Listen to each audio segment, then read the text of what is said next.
నుంచి ఎలాంటి స్పందన ఇంతవరకు మా దాకా రాలేదు.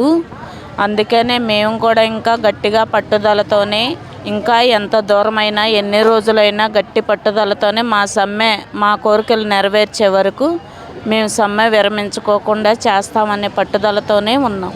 ఏమనిపిస్తుంది మీకు ఇన్ని రోజులు పట్టించుకోకపోతే? ప్రభుత్వం మొండి వైఖరా, నిర్లక్ష్యమా? అసలు మీరు అవసరం లేదనుకుంటున్నారా ఈ వ్యవస్థకి? ఏంటి అవసరం లేదని కాదండి, మాతో మాత్రం చాలా అవసరం ఉంది. ఎందుకంటే మేము ప్రజలకి సేవలు చేసేవాళ్ళం మాత్రమే.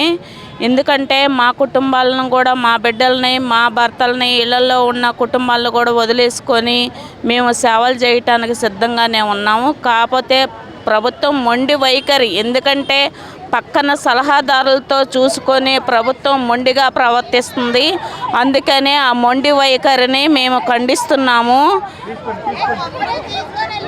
ప్రభుత్వం మొండి వైఖరిని మేము ఖండిస్తున్నాము. జగనన్న ఇప్పటికైనా సరే మా బాధలు గుర్తించి, మేము రోడ్ల మీద ఆడపిల్లలు ఇన్ని రోజులుగా రోడ్ల మీద ఉన్నారు అని చెప్పేసి మా బాధలు గుర్తించి మాకు గ్రాడ్యుటీ ఇచ్చి మా కోరికలు నెరవేర్చే వరకు మేము ఇలాగే పట్టుదలతో సాధిస్తామని చెప్పారు. నెరవేర్చకపోతే ఏం చేయబోతున్నారు?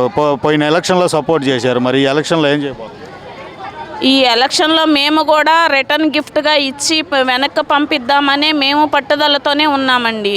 ఆయన ఎంతైతే పట్టుదలతో ఉన్నాడో మేము కూడా సేమ్ అదే పట్టుదల, అంతకు మించిన పట్టుదలతో ఉందామనే మేము కూడా ఈ పోరాటానికి ఈ సమ్మెకి దిగటం జరిగింది.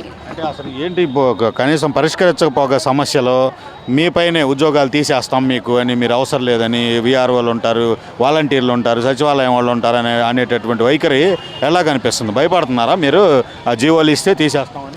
లేదండి, ఎలాంటి భయభ్రాంతులకు మేము గురవ్వట్లేదు. ఇంకా పట్టుదలతోనే చేస్తాము. ఆయన ఎంతమంది వాలంటీర్లను పెట్టినా సరే, ఎంతమంది సచివాలయం సిబ్బందులను పెట్టినా సరే, ఎంతమంది ఎంపీలను ఎమ్మెల్యేలను పెట్టినా సరే మేము ఎలాంటి భయానికి కూడా గురవ్వకుండా పట్టుదలతోనే సాధిస్తాం. ఎందుకంటే మా ఎంత ఓర్పు సహనంగా చేసేవాళ్ళు ఇంకొక తల్లులు ఉండరు కాబట్టి మేము కూడా అలాగే ధైర్యంతో ఎదుర్కొనటానికి ముందుకు సాగుతాం. మీరు చేసే పనికి ఆ 10 ఏళ్ళు 11 ఏళ్ళు చాలు అనేటటువంటి వాదన కూడా చేస్తున్నారు. మీకు అంత తక్కువ పని ఉంటుంది? ఎలా సరిపోతాయండి? 11,500 మా కుటుంబాలకి ఎలా సరిపోతాయి? 11,500 జగనన్న ఒక్క పూట భోజనం తినటానికి ఆయనకు సాలవు. అలాంటిది ఒక్క పూట భోజనం ఒక రోజంతా 11,500తో అతని కుటుంబాన్ని నడుపుకోమానండి. అప్పుడు ఆ బాధ ఏంటో తెలిసిద్ది.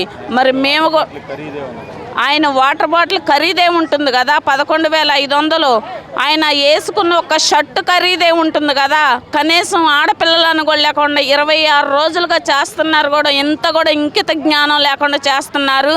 కాకపోతే ఈ మొండి వైఖరిని తొలగించుకొని జగనన్న ఇప్పటికైనా సరే ఆడపడుచుల వైపు చూసి ఇప్పటికైనా సరే మేమైతే ఇప్పటికైనా దిగొచ్చి పెంచుతాడనే ఆశతోనే మేము ఈ సమ్మె విరమించకుండా చేస్తాము. కానీ మేము మాత్రం వెనక తిరిగేది లేదు.